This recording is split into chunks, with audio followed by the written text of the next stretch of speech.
சாப்பிட்டு உங்க அம்மாட்ட என்ன போட்டு விட்றாதடி. மாமா ஐஸ்கிரீம் சாப்பிடலாம் மாமா, கொஞ்சமா சாப்பிடலாம்னு அம்மா தான் சொன்னாங்க. அப்படியா? ஆமாம்மா. சரி மாமா கொஞ்சம் கொடு. ஓ தரமாட்டேன். ஏண்டி ஐஸ்கிரீம் வாங்கி கொடுத்தவனுக்கு ஐஸ்கிரீம் தர மாட்டேங்கிற? ஆமாம்மா, நீ என்ன சின்ன பிள்ளையா? உனக்கு இருக்கு. அடுத்து ஐஸ்கிரீம் கேட்டு வருவேல, அப்ப இருக்கு உனக்கு. போ மாமா. ஏய், எதுக்குடா இவளுக்கு ஐஸ்கிரீம் வாங்கி கொடுத்து கூட்டு வந்திருக்க?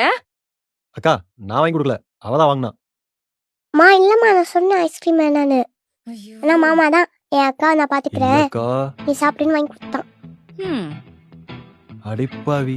டேய், இவளுக்கு ஐஸ்கிரீம் சாப்பிட்டா சேராதுன்னு உனக்கு தெரியாதா? நான் சொன்னேம்மா, அந்த மாமா கேட்கவே இல்ல. ம் நடத்துங்கடா. இங்க வா. ஏய், இங்க வான்னு சொன்னேன். வாடிங்கறல. போய் உங்க அம்மா கிட்ட அடி வாங்க போ. ஐயோ அடிக்க போறாளே.